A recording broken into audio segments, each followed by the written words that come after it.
Hello, friends. Welcome back to another episode of the New Evangelicals podcast. All right. On this episode, I have Marcie, who runs the account Black Coffee with White Friends. Her Instagram account's amazing. Her website is so cool. It's beautifully done. And Marcie is a storyteller. Marcie is someone who is trying to bridge the gap and to help people like me better understand the Black experience in America. And honestly, this conversation, it's really her telling her story, and it's powerful and it's beautiful, and it gave me so much to think about. I was so grateful to have Marcie on. So thank you, Marcie, for listening to this, for making the time. It means so much. So I hope you all enjoyed this episode and this interview with Marcie. That being said, I want to say, if this is your first time listening, thank you so much. I really appreciate it. If you can give us a rating and a review, either through Apple Podcasts or on YouTube, it's just a huge help to have someone subscribe to our YouTube channel, or to have someone review or rate the podcast. It helps us get seen, helps the word get out there, and I appreciate that. As always, if you want to support the podcast and support the work that we do, you can click on the donation link in our show notes. Good news, friends, we have officially submitted our nonprofit application, so hopefully very soon we'll have that 501c3 status, and that means that all of your donations are tax deductible. All of your money goes right back into New Evangelicals, helping us create our upcoming docuseries called Community Conversations, helping us cover overhead. It helps cover my time. I sincerely appreciate everyone who has given. There's a lot of work here, folks. I, no joke, spend about 30 to 35 hours a week on top of having another full-time job, on top of having a pregnant wife and a family. So this is a lot of work, but I love it. The work is so necessary to do to push the church forward. So want to say thank you to everyone who's donating. And if you're interested in doing that, click on the link. All right, friends. Hey, without further ado, here is my interview with Marcie. I hope you enjoy it. Talk to you all next week. All right, Marcie, excited to have you on the New Evangelicals podcast. Thank you for making time. I think this is going to be a very good conversation. I'm looking forward to it because I love your feed. So I'm curious and a little bit nervous. I won't lie. You're nervous. You have 100,000 followers on Instagram. I'm the nervous one here. Yeah, but I'm an introvert who that just happened to. So that's just makes you really nervous. No problem. Well, I'll tell you what, let's start here because your Instagram account and also your website is called Black Coffee with White Friends. That's a great name. I love that. Give us the background to Marcie. Like, what kind of sparked this account? You know, what was in your mind when you said, you know what, I got to start this thing, especially as an introvert, putting yourself out there in the public light, that's a big deal. So give us the background. Yeah, well, it really starts with college. I'm 52 now, but I'm gonna take y'all way back. But, okay. I like it. When I was in college, I went to Kent State and I was studying writing. And it was the one thing that I knew I could do and I loved to do. But at that time, there was no internet, there were no blogs, none of that existed. People didn't have laptops. You went to like a computer lab. And being a writer just wasn't something that was a thing. It was something that happened to a certain few cases. Right. You know, like the Maya Angelou's of the world, but it didn't happen to just regular folk. And so I always was trying to think of a backup plan. Like, you know, could I be a lawyer? No, I'm introverted. You know, like there's just so many things that I knew I could never do. Yeah. And I struggled in the writing program. It wasn't that I struggled with writing. I struggled with being in groups, reading my work out loud, just presenting and being vulnerable in that kind of a space. It's very difficult because you're face to face and people are talking about your work while you're in the room. Yeah. And for me, it wasn't even any criticisms that I was worried about. It was just the whole full light exposure, like just feeling very exposed. And I was writing about these very personal things that happened in my family and stuff like that. And I was the only Black person in that classroom and those classes and those workshops. And so I ended up dropping out of college my senior year. I think I had 10 credits to go. And I was like, I don't know what I'm doing. And my thinking was, well, if I don't know what I'm going to do with a degree, maybe I don't need a degree. That's not true, children. Get your degree. You need it. But for some reason, I thought I was the first to go off to college in my family, like generations deep. So Wow. I was the first. And I kind of just didn't know what that meant, what would be the next step. I panicked. And I think I left for those reasons. And I kind of just wrote privately. I just wrote for myself.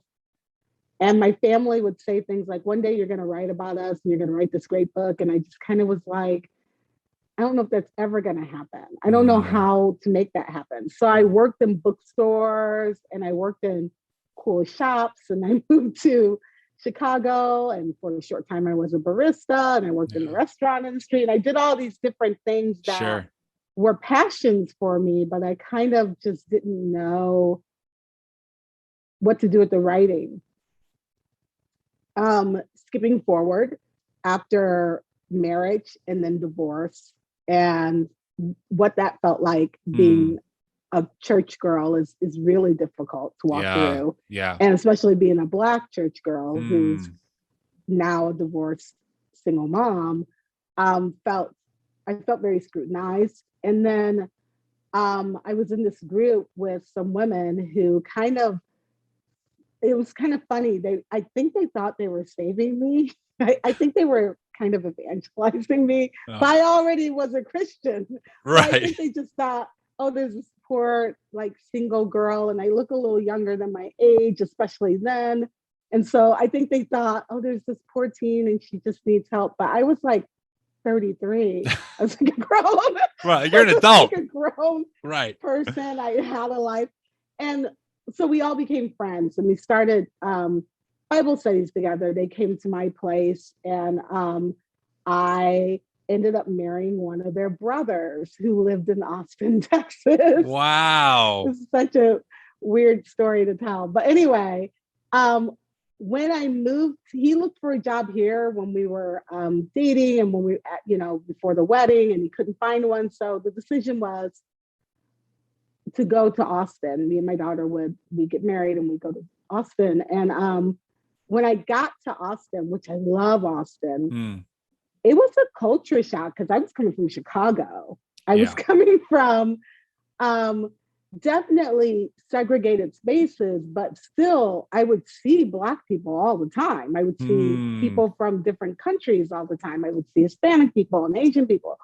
When I got to Austin, it was just really white.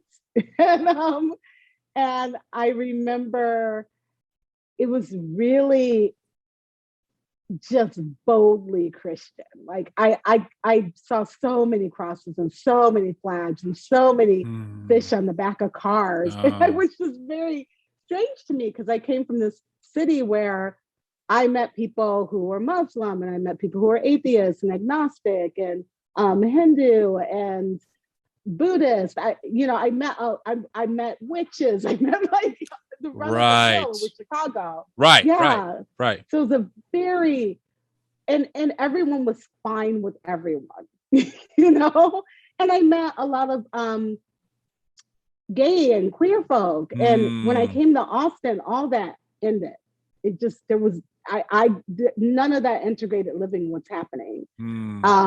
I was just kind of like in this white space, which I was comfortable with because I'd grown up going to all white schools, and my campus, Kent State, is a pretty high rate of whiteness there. So I was used to that. But what I wasn't used to is that everyone that I met had the exact same worldview, and it was super conservative for the most part. Yeah. And I would hear things about, the country and Jesus and it just kind of, and I wouldn't say anything in these groups, like these Bible studies that I was involved in, because I really didn't know how, I really didn't know how to speak to those things. Right. And, I was in a Bible study not even that long ago when we were going around and saying who would we like to have dinner with? Yeah. And one of the women said Thomas Jefferson. Oh and all I could think goodness. is, would I be serving that? Would my Right. Oh my. Right. It was Right. so bizarre to me. Right. And like, right. it Wow. was just, but it was good because what I was learning was that you could earnestly read your Bible every day. These were Bible reading people, and come up with a totally different conclusion. And I was bewildered by that. And so yes. we had our daughter at a small Christian university model classical education school. Okay. It's a mouthful. It's a lot. And she was at this school, and one night, and she was the only Black girl in her class. Okay. Of 2 Black students in her whole middle school. Wow. Like, that was it. Just wow. 2. And on the campus, there were maybe 3 kids in the high school and middle school and the upper levels, and maybe a handful of Black kids who were like in pre-K and in elementary. So not like she was in a sea of whiteness. And I really didn't think anything of it because I thought that's how I grew up. And what I wanted for her is to have the experience of a Christian worldview. That's what I thought I was supposed to want for her. Yeah. And I also wanted for her to be with people who wanted to learn. Like, I wanted her to feel, because she had been bullied in her school previously, a public school, because she was smart. And I didn't want her to get this idea that smart wasn't worth it. So I was really worried about that. And I wanted her to be the first to graduate from college in my family. So education was very important in our household. So we get into the school and it seems great, but I'm noticing that, yes, there are other Black children, but I'm the only Black mom in the whole school. Like, I don't know how many families. Let's say over 200 families. I think it's more than that, or but somewhere around there. It's not. It's a small school, but it's not impossibly small. You know what I mean? Right. So we were at I think she was about to enter into the 9th grade, and we went to the parent night, and I sat there listening to, all the heads of the departments tell us what to look forward to, what was going to be happening at the high school level of this education. And the history professor announced they were going to be doing slave debates. And I was like, say what now? Like, I was just sat there like, wait, what? Did you say what? And what year is this? Like, what year are we talking about here? Oh, we're talking about this was pre-Trump, so 2013, 2014. So 8 years ago. Yeah, like, I'm not talking about that long ago. Okay. So, okay. Yeah. So we're not talking about like Jim Crow era, technically, right? We're talking about like, 2013. Right. Okay. Got it. Exactly. And I was just kind of like, and she said that they were gonna have to present both the pros, and then they would switch and they'd have to do the cons, so that they did both sides. And my husband and I freaked out, of course. And but I was still, I'm a pretty introverted person, and I wasn't really sure. I hadn't even been faced with that. I grew up in a small, white middle Western town in Ohio, where we were one of the only Black families who integrated this whole school system. And I had never had that happen. Wow. Never had an assignment like that. I mean, I had some jacked up assignments and lessons on slavery, but I never had that. Right. And so I think I reached out I had this thing happening to me where I was one of the only Black women that a lot of other white women knew. And when they met another Black woman, Latasha Morrison, who started Be the Bridge while she was in Austin, they were always trying to get us together. And I was always like, well, maybe I'll like her, maybe not. I mean, do you like every white woman that you meet? Right. It was like this weird thing. Right. But someone had given me her number, her email or her number, and I had met her briefly, like in a like, hi, good to see you. How do you like being Black in Austin kind of a way? You know, like it wasn't like this real deep dive, but I was desperate. I went home and I was, you know, like crying and upset. And I thought, you know what I'm going to do? I am going to, let me do this for a second. You there? Yeah. Okay. I am going to reach out to her because I can't, the only way I can explain this is that sometimes when these racist moments happen, when you're a person in Black skin or brown skin or Asian skin, there's this moment where you think, because it's so conditioned, where you wonder if it happened and if it was racist. Like you have this moment where you're just like, am I making too much of this? Am I being too sensitive? Because we're often told that we're being too sensitive. We're thinking racially, we shouldn't be thinking that way. And also when you add the element of Christ and Christianity and God to it, right? And these are supposed to be your brothers and sisters in Christ. Right. You're particularly cautious before you make any sort of assumption, right? So you own all these feelings in this space, and you call up your sister. Well, first I didn't call up my sisters or my family because I was really embarrassed, because I knew what they would say. They would go off and be like, get her out at school. And I was, and I felt like I was letting them down, because that was the other thing. Our family was really hopeful we're like, wow, we got a kid at this private school that's this elite university model school, and she's really smart. So she has aunties and grandparents who are just rooting for her, right? Right. And so I didn't want to let them down. So I reached out to Latasha and I just said, hey, in this email, hi, I'm another Black woman in Austin that everyone tells you about kind of thing. Right. We have some mutual friends. I have a situation. I wondered if you could help me. And I just basically explained to her what happened. And I said, am I being too sensitive? And I didn't think I'd hear a thing back from her. I did it more as a cathartic exercise for myself. Yes. Because I had already answered my question by the time I hit send. Was that, you're going to have to speak up, introvert, and say something.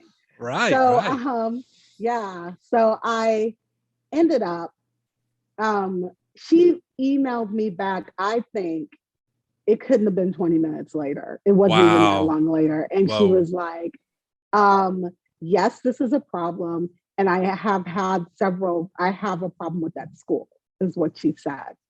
Because it wasn't the first incident that she'd heard about, I don't think, about that school, or she was familiar with their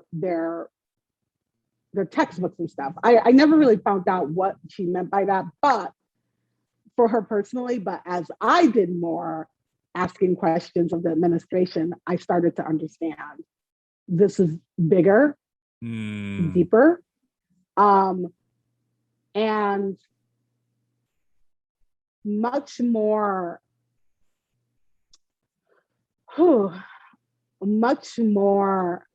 heaven touching earth than I can even understand. Like this is a God thing. This is the thing where Jesus says to the disciples, and they say, why couldn't we cast out the demon? And he says, well, this one only prayer can, like it was that kind of a thing. Because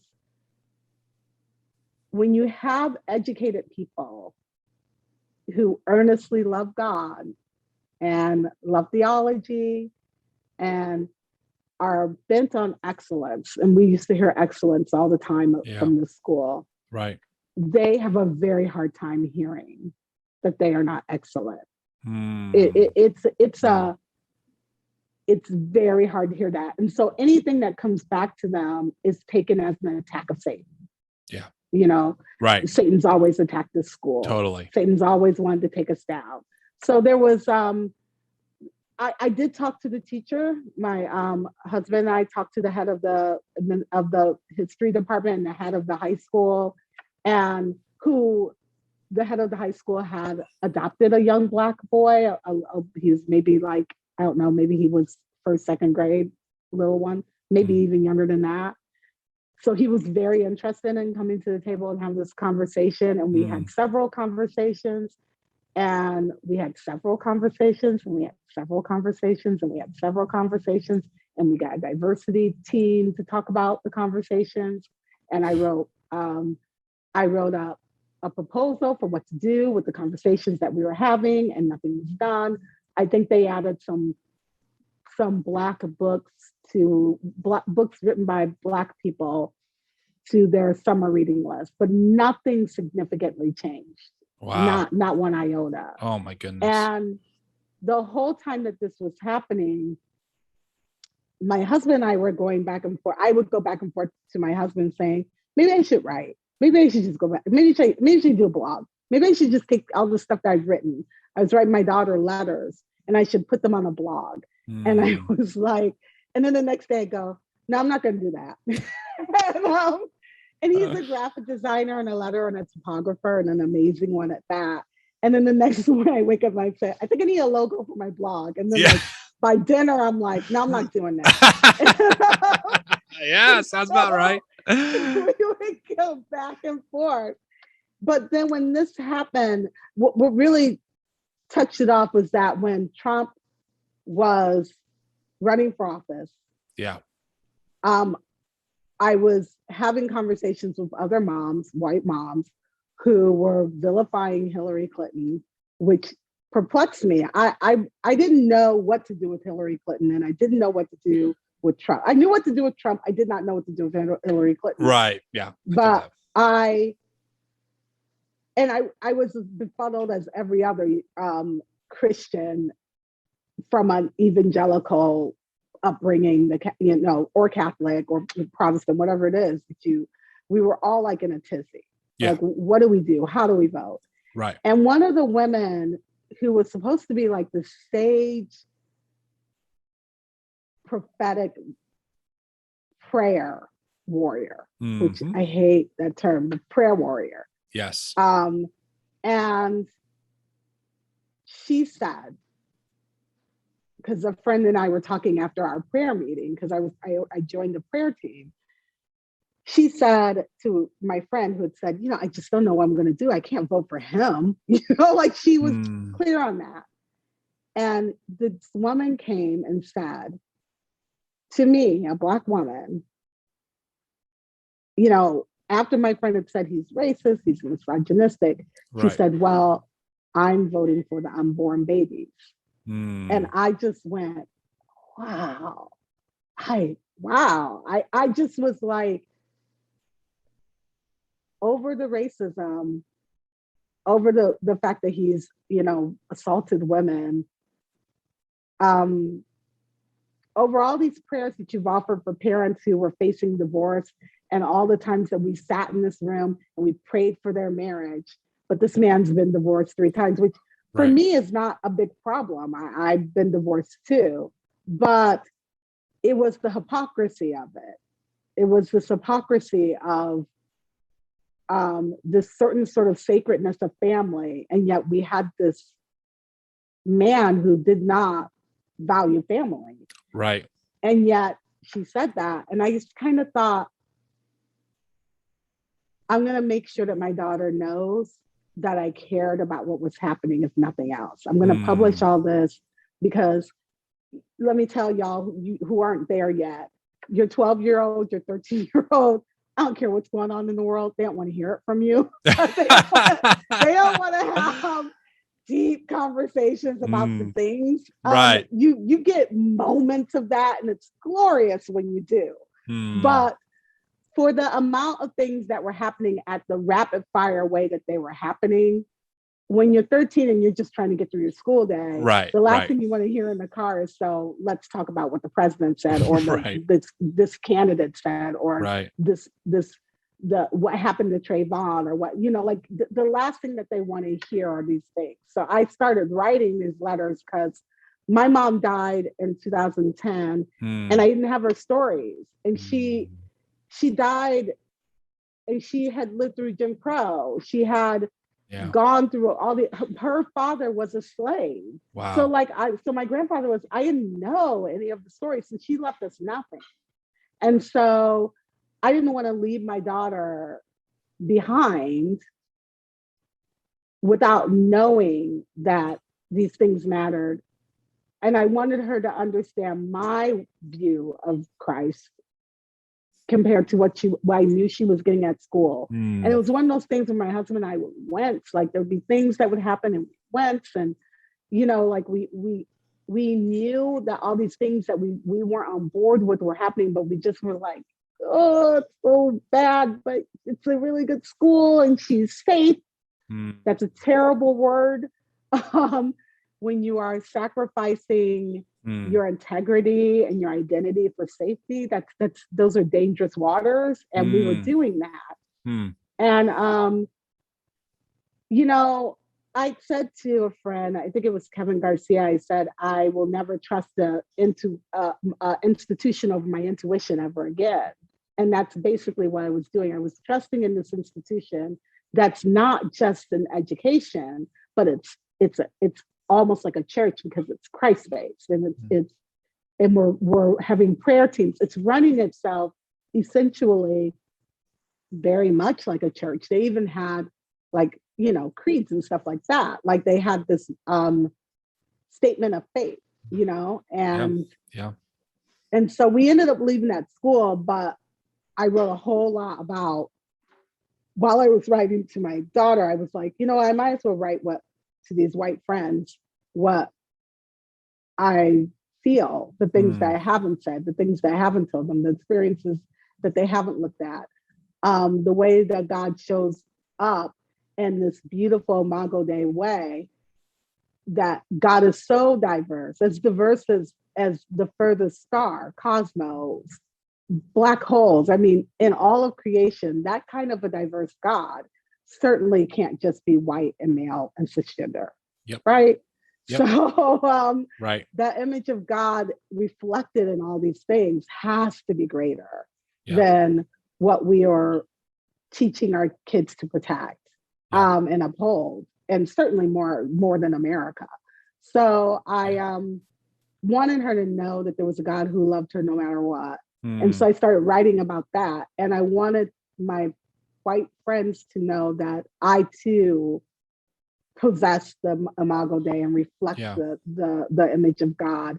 And it is good, just as good as their own reflection. So that's where it took off. And then when we did the Instagram, I told my husband I wanted something that looked pretty, because I was like, I want this to be something that's not just about race, but every aspect of me. I love movies and TV and poetry and books and music. And I in another life, I swear, I hope I was a hip hop dancer. Like I wanted all these things to be represented in my feed. So that's what the feed is. It is a random feed of random feelings.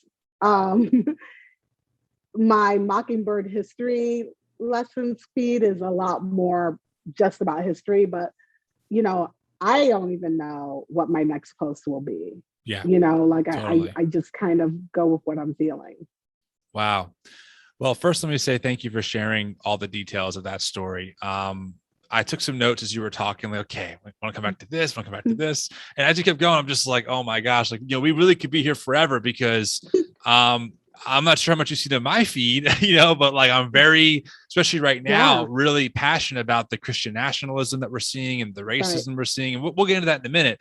But yeah, thank you for sharing your story. I mean, it's beautiful. And I do want to say, by the way, and this is true, I'm not kidding you. When I saw your logo on the website, I go, that is a sweet font. Like, I love that font. Black coffee, like the way it looks is so elegant. So is that your husband who did that? That's my husband. And it's awesome. He's funny because my daughter laughs, because it's a collaboration. I think I might be the worst art director he ever had. Like, I'm constantly asking for things, and he's like, no. That's that like spousal relationship too, though. It's a little bit different. Like, no, like I'm like, make it look like a typewriter. He's like, no, God, no. Are you crazy? Yeah. So yeah, he's brilliant. He really, really is. And please let him know. It was the first thing I noticed. I go, wow, I've never seen a font like that. It really is. It's awesome. So my hat's off to him. It's beautiful. Thank you. Yeah, for sure. So, okay, wow. So much here. One of my questions that I am, I tell a lot, I'm very honest with my followers and transparent. And as of this recording, I am very deep in like deconstructing my own colonization, meaning I'm just like realizing more and more how whiteness is the center of everything in American culture, especially if you're a white male, how like the privilege you have is like through the roof, right? And I'm like, okay, I'm starting to see it. I still have a long way to go, but like I'm starting to put pieces together, right? Like, oh, okay, I'm seeing the differences here, right? And that's important, but I'm also, as that's happening, I'm realizing like, wow, like evangelical culture is more white culture than it is even like sound theology. And I think we saw that really explode with the 2016 and then the 2020 election, when you had a literal insurrection with people waving Jesus banners, right? Then you're like, okay, something is like, I thought the alarms were going off crazy in 2016, and now they're just like, the steam is rising, the building is on fire. Where do you think, in your view and your experience, this comes from? Because like you said, you've probably met people like me who are well-intentioned. They don't think about it like that at all. They think they're Christians. And they want to be Thomas Jefferson. It's like Thomas Jefferson, the guy who not only owned slaves, but cut out parts of the Bible and mocked the resurrection. Like, he's not even a good Christian, even if he didn't own slaves. Like, that's who you want to meet. Exactly. Where do you think some of this comes from? I think we all want to belong. And I think it starts there. I think we all want to belong, and we all want to feel like our belonging is protected. And so when you're belonging, when you belong to so many places, like literally everywhere that you go, you belong. Right. It's really hard to imagine not having that. Yeah. And so I think a long time ago, when just getting into the history of it, a long time ago, when Black people were suddenly free, and when I say suddenly, I mean in air quotes, suddenly free, right? It took forever. Right. But for white people, that felt very aggressive. The Reconstruction age was very aggressive to them. Yeah. Because suddenly, where could they go, right? And still have their sense of belonging not infringed upon, right? And so we get Jim Crow from that. We get all these Black code laws and all this Jim Crow, and we get policing from that. All of that comes out of that. There's this, and the church is just simply always looking for a leader to tell them that they belong. And so we have these leaders like Cotton Mather's.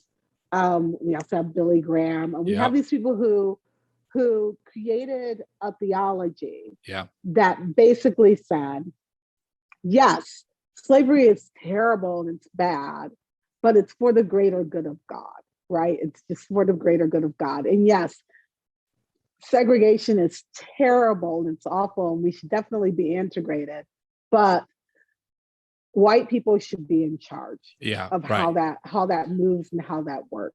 Right. That is the task. So there's this creation of this possession of whiteness that needs to be protected in order to feel like it can belong, because it has belonged literally everywhere. And so it is the one race that when it goes into another space and it's the only one in the space, it changes the whole culture of the room. Yes. Like the fact that if we had African people come here as missionaries to our church to tell us the good news, right, they would have to change their culture to fit white culture in order to do it. That's right. But that's not the way our missions work. That's right. Our missions take our culture with us. White culture goes with it.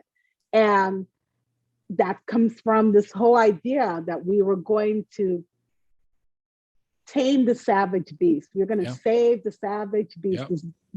That slavery would be good for them because they're savage and they're beastly. And even though Christianity came out of the Middle East and Africa, like it came from that, yet the belief was that, well, if they knew God, but really what we're saying is if they knew whiteness.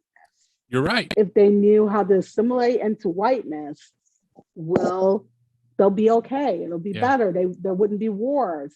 But the truth is that whiteness has wars and disease and pandemics. We're living in it right now.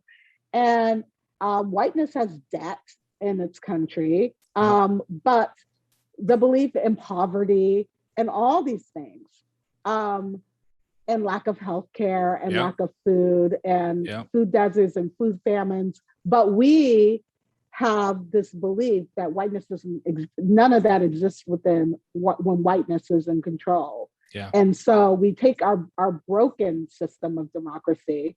Democracy on paper is a beautiful, brilliant thing. Sure. But democracy in the hands of people who are self-protective and need power is a very dangerous thing. Right. And so what we do is we then take that to China and we take it to Africa and we take it to all these other places and we say, hey, this is how you worship God. Yeah.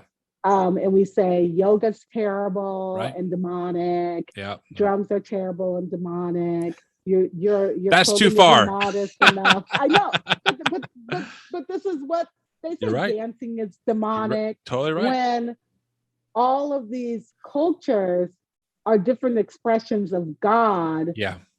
Existing. Yeah. And so I think it comes from that. And I honestly don't know if there's one particular point of entry, right, or a million. It's so hard to narrow. Yeah. But because I'm just talking about the Black story. I'm just talking about Black history. I'm not talking about Asian history. I'm not talking about queer history. I'm not talking about disabled history. Right. But there is a whole. I'm not talking about size. Because we have that too in the Christian world, like that sin is next to godliness, and anyone who's not a certain size, that they are obviously not godly and holy. So we have a lot of misconceptions about what the good news is. And I love what Lisa, I don't know if you're familiar with Lisa Sharon Harper. A little bit, yes. She wrote this beautiful book called A Very Good Gospel. And I love, she tells the story about how she could never show up on the doorstep of her ancestors who would have been a woman who would have been a house slave, right? Enslaved to a household of whiteness. And she couldn't just show up on the door and say, good news, you're saved. All your sins are forgiven. And that be enough, Right. Because without justice, without the slave master being also repentant and changing his ways, what would it matter? How could this slave possibly live a changed life in shackles? So we really have this, I think, this earnest belief that there's something here that needs to be protected.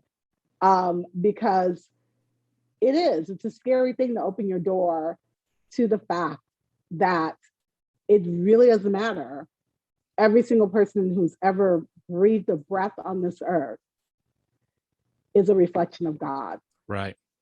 And that is too much for us to handle. Now, what we do with that reflection of God is a whole different ballgame. Right. Right. But we are all reflections of the Imago Dei, and we are all neighbors.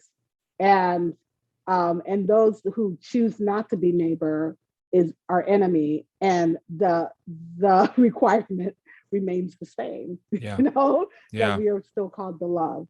So what do we do with that? Yeah. No, I think that's really good. I was even thinking about at the time of this recording, it's the Afghanistan debacle is unfolding, right? And like the images are just terrible. People throwing their children over the fence. It's horrible. Right. And just thinking about how America's hands are just all over it, from Reagan arming what was I should say what became a Taliban, and just all those different groups. And it's like, if a group came over here and tried to impart their culture into America, you darn believe that the Proud Boys would be doing whatever they could do to lose their minds. They would lose their minds, right? This is a takeover. Yeah. And it hit me the other day that I'm like, this idea that like we could just export American white democracy to other parts of the world that have they operate by a different cultural set of norms, right?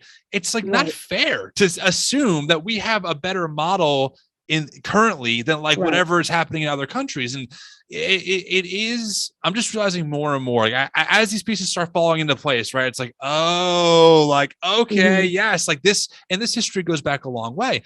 One of the questions I was thinking about as you were talking is, I'm curious to know, like, what keeps you a committed Christian, right? Because again, just to be transparent, I think as I've been deconstructing my theology and now deconstructing just the white factor of what I've inherited, I'm trying to like sift through and be like, okay, what's like beautiful and good and true about the Christian faith, and what has just been like white culture given to me of like, no, this is how we have to do it, So like I'm curious for you, what keeps you grounded in the Christian tradition despite obviously it's severe abuse here in the States at times? Well, for me, I really love the Bible and all its complexity and mystery. Yeah. But I don't love every translation of the Bible. It's also knowing I don't have the barrier of whiteness to know that I sometimes I think it's a barrier where you're so insulated that there are no other options. And so growing up with otherness in my life all the time, I had a mom who was mentally ill, loved Jesus. I have sisters who have lost children, whose children have died, my niece and my nephew, they love Jesus. I've had a grandfather who was a slave, loved Jesus. So I feel like, and their expression was so different than anything that I experienced while I was in Texas. It didn't come with rules. My grandfather, it's nothing for me to be like, well, of course, there's no such thing as quiet time being the only way to know God. Everyone in the world can't read. That can't be the only way to know God. So I had a grandfather who couldn't read and write. But he knew God. So for me, just as much as I love the Bible, it's really loving people that has kept me. I see so much beauty in people, even though, trust me, I get a lot of really hateful, harmful, toxic comments sometimes on certain posts. Yeah. But the majority of what I've experienced is really beautiful. Even when it's messy and it's wonky and it's weird and they've said it wrong, right. Or they, but the stumbling forward is really beautiful. And for me, I'm really into this sort of cosmic experience of God too. That keeps me going, that I don't have to just rely on pastors, or that I can actually literally look at what's happening in the cosmic Yes. world and say, my gosh, that's God all over, and isn't that amazing? The gravity can have me going for days, just the very fact that we have it is absolutely astonishingly miraculous and beautiful and intelligent and glorious and awe-inspiring. So for me, it's really simple things that keep me going. It's my dog. My dog slays me daily. She's just Richard Rohr, I wrote in The Universal Christ, he dedicated his book to his dog, who he says who too was Christ to him. We've had guinea pigs, tortoises. My daughter was going to be a scientist at one point, y'all. And we bought all the pets because she's going to be a vet. Of course. And then she's majoring in poetry. So yeah, don't do that. But we experienced God through all of these animals. Like we just books keep me going.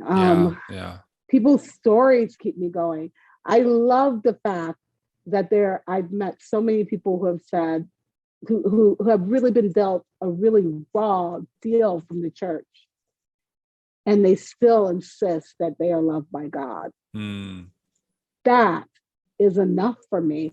When Pope Francis came out and said that, basically said that he would not support gay unions and really was hurtful to the gay community, I honestly thought, oh my gosh, am I going to have to stop listening to my Pray As You Go app? I really love that Jesuit community and all these sort of things. And then when J.K. Rowling said what she said about trans people, well, there's several things that she said about the trans community. I was like, oh my gosh, I love Harry Potter. Am I going to have to give up Harry Potter? But I listened to gay people own their faith regardless of that. And it's so striking to me. And so I'm learning from them, and I'm learning from trans people who are just like, I don't really care what the heck J.K. Rowling's talking about. I'm a Hufflepuff. Like it's just it astonishes me how much people refuse to allow those who think they have power to have power over their lives. And I feel that way about my own. I'm like, yeah, you have power, but you don't have power over this life. You can't control how I think. You can't control how I pray. You can't control how I worship this God. You will not. You cannot. And you can put all your regulations on your churches. You can put together all your creeds, all your statements of faith. But at the end of the day, this church is not a building. Right. This church resides in me, and the heart of you, and the heart of all these people who have said that they love Jesus.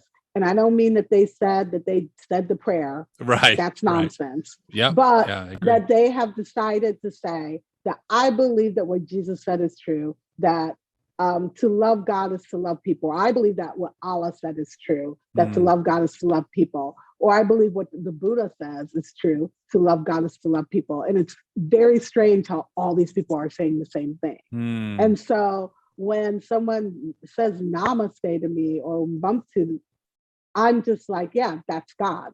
So for me, it's not a question of what the church is doing.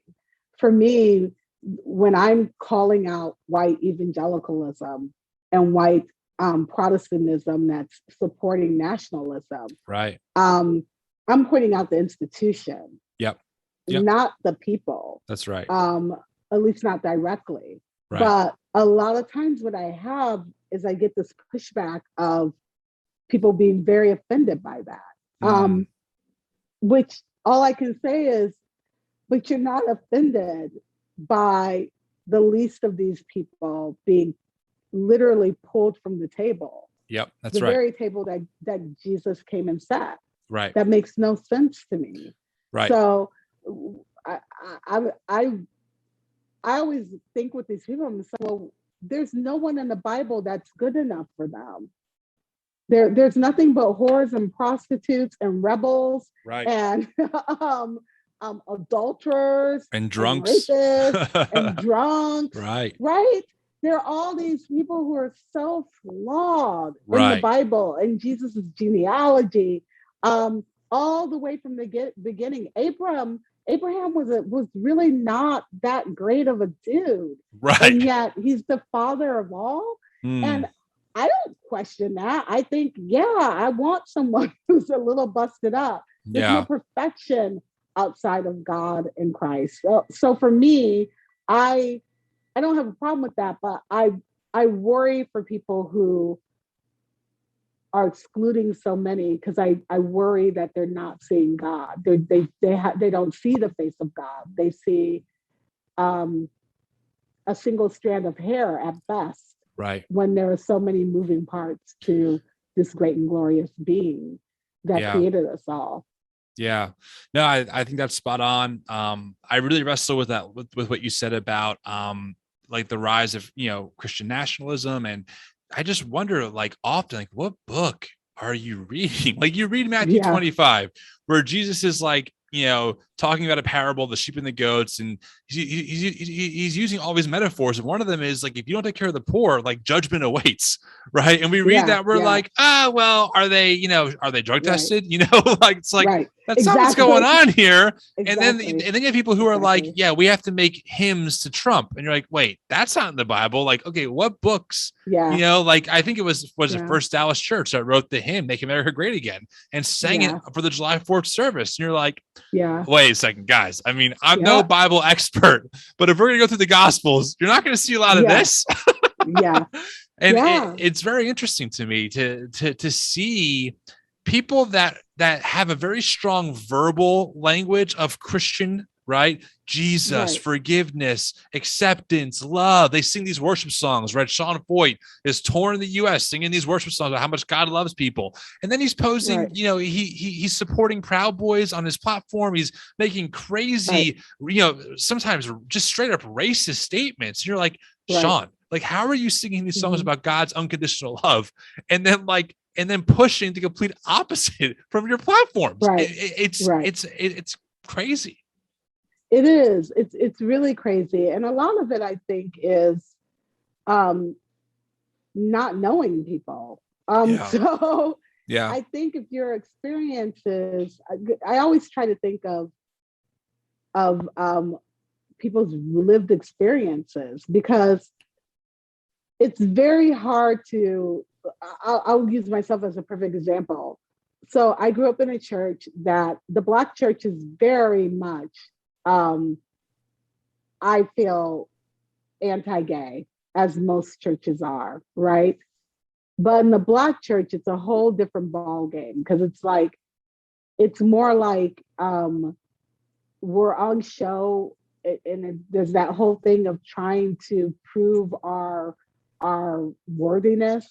And so when you're Black and gay in the church, which happens all the time, you keep that silent, right? There's you would think that we would be the opposite. You would think that we would be full of love and understanding and grace, and understand that love is love, considering the all the laws against mixed race marriage, right? Totally. But we're not. We're totally not. And so we're not there yet. We've gotten better, but we're not there yet. So recently, my daughter came out, and it was this funny thing, because I had said that it really wasn't my fight, my battle.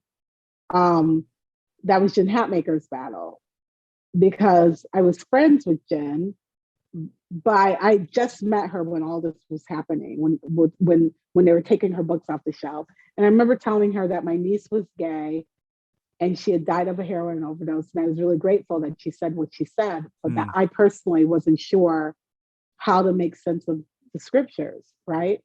Right.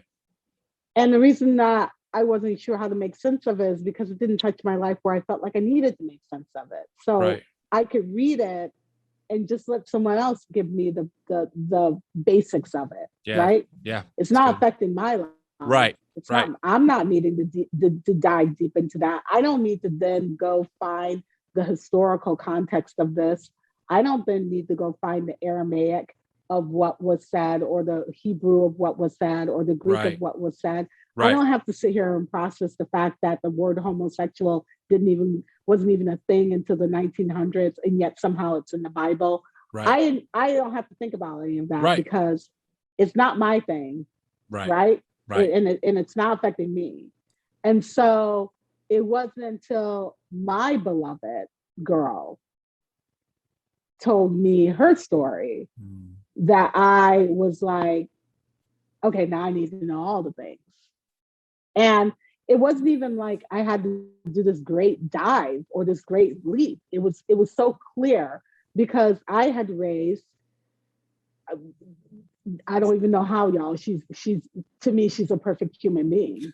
Like, yes. I will fight someone on that. I'm not going to fight you on it. I believe you.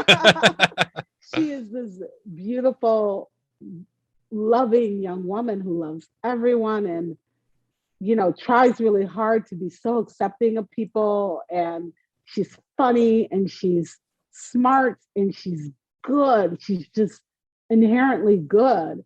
And so for me, there was no stretch in her God loving her. I'd seen how God loved her, right?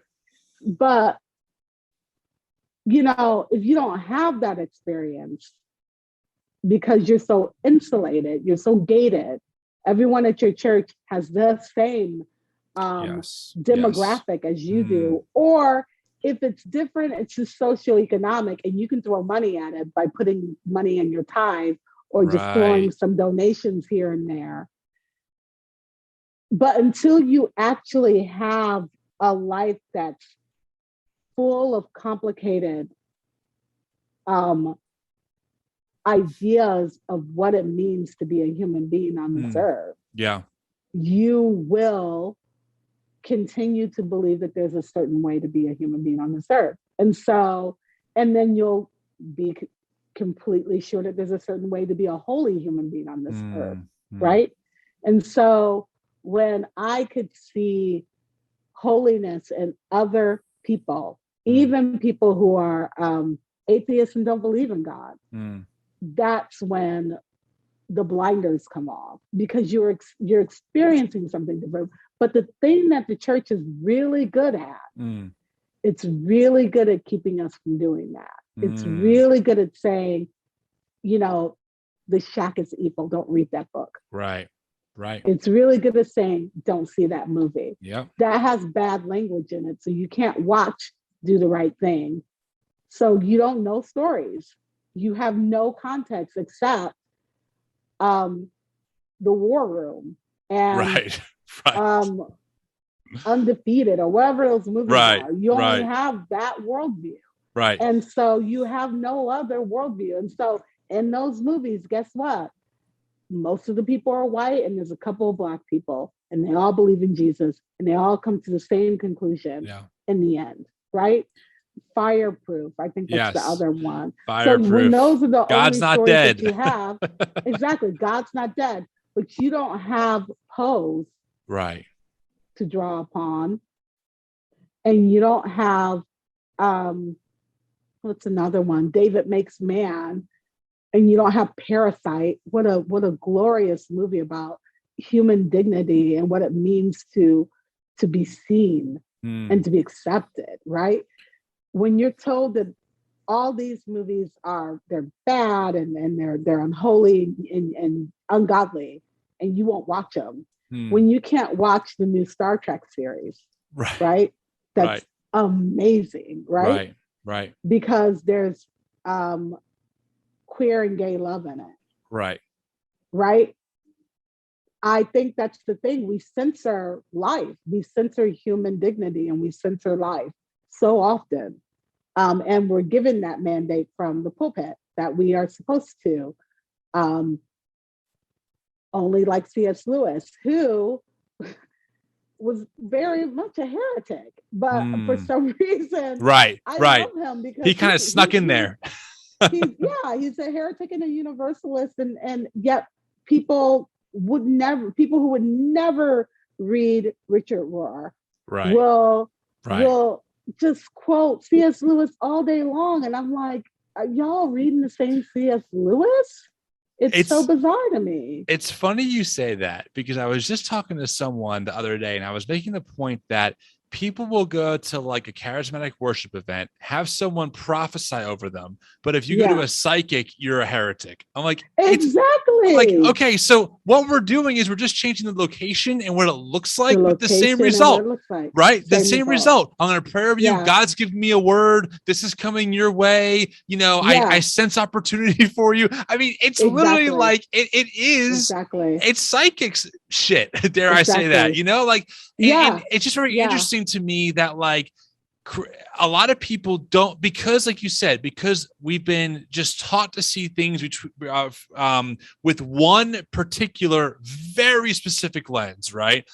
Anything outside of that lens, even if it's the same foundational ingredients, just rearranged the wrong way, problematic. But no, if you take the same ingredients and rearrange them in this way and put some white frosting on it, no problem at all, right? No problem. And you're totally correct in what you're saying. 100% agree. Yeah, it's really weird to me how I have friends who their kids could not read Harry Potter or see Harry Potter movies, but they could see Lord of the Rings and The Hobbit. And I'm just like, and Game of Thrones for that matter. Oh, yeah, right. Oh my gosh, Gandalf is casting out demons just like Harry Potter is. What in the world are you talking about? I know. Voldemort is the same as the Eye of Mordor. Right. I mean, it just is really weird to me how we've decided these things. And I had an argument not an argument. I had a rebuking from a friend who was warning me against the Shaq movie. Of course. And I mustn't see it. And I thought, that's so weird. Why? They hadn't seen it. They hadn't read the book. Right. But it was the whole idea that God, and I had read some things about William Paul Evans, I think is his name, the author of that book. And I remember just going, okay, but there's a reason that he wrote this book, the way that he wrote it. His experience was so different than yours. Not having a loving father, actually having a very abusive situation, right? And that you're upset because you're mad because his God is a woman. Like you can't handle that, even though God isn't a gender. Right. And if God's a gender, it's definitely they, them. Right. Because it's 3 and 1. And might I add, I'm sorry to cut you off. Might I add, in the Bible, God is referred to as a nursing mother. Lady Wisdom is another name for God in the Bible. Lady Wisdom, So it's not like it's not foreign. It's there. And and so there's just this censoring that we do. Yes. And we miss so much beauty. I mean, and I'm fortunate that I had a mother who was a heretic and very much, into all the things. And so I remember my mother used to do this thing. It used to just horrify us. But on our block, every Saturday, like not every Saturday, but it seemed like it. But there would be the Jehovah's Witnesses would come down our block, and you could know they were coming because children would be called inside, doors would be slammed, curtains hide would be your drawn, kids. and my mother would literally invite them in, light up a joint, grab her Bible.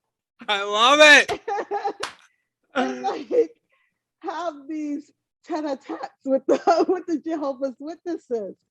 And I don't know, I just always just think it's really funny. But then she's also the woman who, like, I was having this conversation with my sister about Bible translations, and she was just like, nope, Mom always says it's the King James Version. And I'm just like, oh my goodness, our mother was mentally ill, and you know it. Why would you believe her? What a weird intersection, right? It's weird.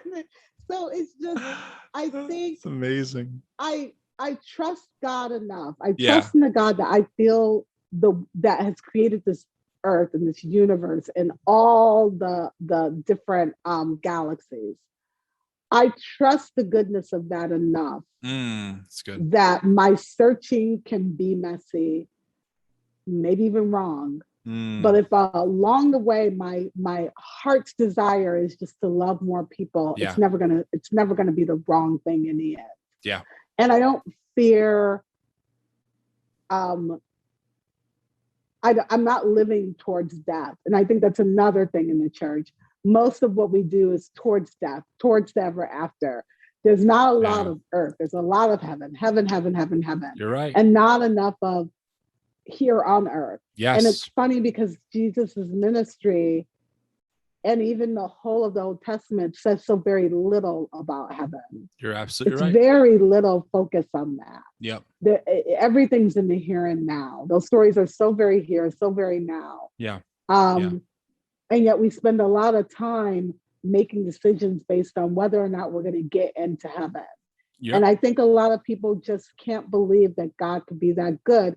And yet the very word gospel is used so good it can't possibly be true. And yet they just can't believe that God could be that good, that God can love this trans Black man or trans Black woman just as much as this white Republican conservative pastor. Right. Like that we're so compartmentalized and we categorize our group so much that we can't believe that there's a God that doesn't do that. Even though the proof is in the very nature of how the world works and the fact that everything is diverse, there is no sameness. And so those two stars are alike. No, you're right. There's a sun and a moon. Like there's all these different planets. They all have different atmospheres. They all have different things going on, right? Right, and right. We're like so convinced that sameness is the way to go. And so when I think that about this God that's so diverse in expression, a literal just painting of just all kinds of just paint thrown at the canvas and all the media, all the photograph, like all of it, it's this big mosh of creativeness. I'm pretty confident that I can love people in a crazy way and it's going to be okay. It's going to be just fine. Yeah. Wow. Woo. Okay. Now I need a joint. I don't even smoke if I'm going to start, like I'm like, I grew up, it was so much a part of my childhood that I don't either. But it's funny, we got our dog some dog treats that have CBD because she freaks out when we leave. Yeah. And it's funny. And we got her this peanut butter that's doped up too. And it's funny because now whenever we get this peanut butter, she won't take it. Like we have to force her to have it because she's like, I don't know what that is. But I took like an 8-hour nap the last time you did that to me. So that's great. Yeah, I don't either. But yeah, my mom would totally, if she were here right now, she's passed, but she would totally be in the background just helping herself. I guarantee you that. Go for it, Mom. It's all you. So, all right. So honestly, we're already over 1 hour. I can't believe that. Time flies. Do you have time for one more question? One final question? Of course. Okay. Thank you. I'm just kind of curious to get your perspective because, you've lived a little bit longer than I have, and you've seen more things than I have. There's more wisdom there. And, again, I know you can't speak as, maybe an authority on the subject, but again, in your experience, do you find us in America on the right path to kind of, reconciliation truly of racism and repentance? Or do you kind of see things like, getting worse, or, hey, it's the same stuff, just rearranged? Like, what are you seeing from then to now kind of thing when it comes to racism in America? That's a really good question. And honestly, I don't know. I don't know if we're on the right path or not. Yeah. I don't even know if we're on a path. honestly. But I do see a lot of really good work out there. I Yeah. see a lot of people doing things that I never thought I'd see. I never thought I'd see a Black president, even a mixed president. I certainly didn't think I would see a Black president with a wife that was Black, like Yes. for real Black. Right. I Right. never thought that. I never imagined that white people would rise up like they did for George Floyd. Never, never, never would have imagined it. Because when the not so long before that, when the unite the Yes. right Unite the Right thing rally. happened in Charlottesville, Yeah. it seemed I remember feeling that it was something that was only happening to me. And all my white friends were just kind of living their life like, oh yeah, that's terrible. But for me, it was devastating. It was devastating. It made me feel small, made me feel scared, it made me feel a whole bunch of things. So much so that we had to take a weekend vacation because I was so messed up from it. Yeah.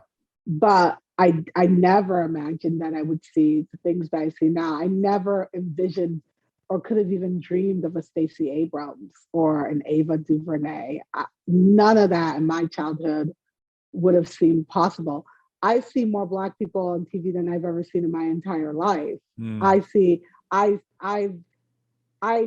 have never heard the voice of Asian women come out so strongly after what happened in Houston. Was it? Yeah. Houston?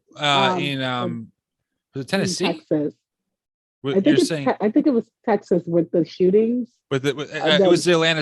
It was the Atlanta shootings in Georgia. The Atlanta shootings in Georgia but all of that is very hopeful to me. Yeah, right. I've never seen so many history books written by Black people, and when I say that, y'all, I'm talking about 4 books. There are 4 books that I just never would have imagined would be at the bookstore and people reading it. And yet that's happened. So right now we have 4. My dream is that there just be more representation out there. And I think that if that's the path, then yeah, I think the more I think I'm listening to this really interesting book. I can't think of the name of it, but it's a journalist who says that politics is always the last in culture to get the memo. That you usually see things change in movies, and then you see a change in politics. Like when you see things changing in culture, politics doesn't change culture as rapidly as we do. And even though I'm saying rapidly, it's still a slow slog for us. Look how long it took for a Black man to win an Academy Award again. Right. Since Sidney Poitier. I mean, we're talking about these incremental steps throughout the years, but I think our awareness has changed the game. We are so much more aware. So much was hidden because didn't have this connected, like you and I having this conversation. It's a miracle. Yeah. It's a miracle. Yeah. And so the fact that we have this kind of connectedness is really, really hopeful, because otherwise, I don't think I would have heard about George Floyd had someone not been there with a cell phone recording it all. Right. Right. Yeah. And I wouldn't have known all of Trump's corruptness. Yeah. Right. Yeah. If there weren't the instant reporting of these things. Right. We wouldn't have seen all the things that we've seen. And so the insurrection would have certainly been on our TV screens, but all the conversation around these things that happen used to just be at the water cooler at work. And if you're working at the water cooler and everyone looks just like you and believes and votes just like you, not much is going to change. But now our water cooler is Twitter and YouTube and Instagram and podcast and and news articles online, which we didn't have. Like I just think it's amazing. So I'm hopeful because of those things. Where the church is in that, man, oof. I feel just you. kinda like, I feel you on that I one. don't know. I was saying, I posted recently about Ted Lasso, and it I was love just, Ted Lasso. I love Ted Lasso, and Roy Kent is like, we love him in our home. Love Roy. We love Roy Can I Kent just say so really much. quick? We discovered that show yesterday and we binged the Oh. whole thing in one day. My wife and I were like, next. I love Roy Yes. Kent. I love Roy Kent. Roy He's Kent great. It's amazing. great. And what he says to Rebecca, who's the woman who owns the team, Yes. about not settling. Yes. Like, you should just, I'm like, that's how we should be when we go to church. It should be, yes, it should be miraculous, but it's with a lot not. of F words thrown in. yeah, with a lot of F words. I love it. But I think it's going to change. I do, because I think that culture will demand it, and the numbers are clear. People are leaving the church. Yep. And they can continue to fight and say that, nope, it has not. But if you really were, and this is, if you're a person who's listening to this, who doesn't really want to be listening to this, someone sent it to you, and you're listening because you want to get back to them and tell them all the reasons that I'm BS and Tim's BS and the whole thing's BS. Yeah. Just hear me out here. If what you're doing is truly the work of Jesus, Jesus attracted hordes of people to him. Hordes. They were pressing into him when he's walking down the street and the woman who's bleeding touches his robe, right? So they're taking roofs off of places and lowering their friends for healing. If what the church is doing is so on point and so exactly what Jesus asked us to do, the exact kind of way that he asked us to love, we will be drawing more numbers to us in the same radical ways, but we're not. It's the opposite. People are leaving. They're fleeing. And I think that that's the biggest signal to the church that, hey, we have to repent. We have to turn this around. Yeah. Yep. And I think it's a bold, difficult thing to do, but I think they'd be amazed at how much more God. I think that's the miracle of the loaves and fishes, is that it's not so much that about everyone was fed and full. It's about everyone participating in the miracle. Everyone's presence made the miracle possible. Wow. So the fact that everyone's not invited and everyone's not being fed is because we're kind of like the disciples when Jesus makes the suggestion. The church is like the disciples who are just like, no, send them home. All these people, we can't possibly do it. But the truth is that there's no end of love. Yes, you can love the gay community and the trans community and Black communities and Asian communities as hard as you love Jesus. You absolutely can. There's enough love. It's never going to run dry. And people are never going to stop pursuing love. So, like, you can either decide to be part of that pursuit and love people, and not love them and be like, yeah, we love you, but you can't serve. We love you, but you can't get married. That's ridiculous. Right. But Totally. to love them and to trust that God has enough love for you that you don't have to worry about that. I'm fine if I get to whatever heaven is, and I'm not so sure it's everything that they told me it was in church, but whatever heaven is, if I get there and just think, and Jesus says, why did you love your daughter? Or why did you love this fabulous person, right? They're gay. Then we've really knelt down to an idol and a demon. And I know that Jesus is neither of those things. God is neither of those things. So I just think that we need to stop worrying about how we're going to get to heaven. Yeah. Yeah. Yeah. The kingdom is nigh, as Jesus used to say. It's here and now. And start practicing the community of heaven right here on earth. Yeah. And the transition is going to be seamless that way. Wow. Yeah. I love that answer. Marcie, it was really great, having you on and sharing your wisdom and so many things for me to even ponder and think about. I appreciate the time and for making it possible. Where can people find you? Where can they follow you? Where are you online these days? I'm only on Instagram, y'all. I'm an old soul. I can only handle so much. Fair enough. I get it. I can't do Twitter. I can't do it. So I'm just on Instagram at Black Coffee with White Friends. If you go there, all my other stuff I talk about, and you'll figure out all the other things that I have. But if you go to Black Coffee with White Friends on Instagram or Google that and pull up my blog, you'll find me. Awesome. Well, thanks, Marcie, for coming on. I really appreciate it. Oh my gosh, thanks for having me. It's been such a pleasure. Of course.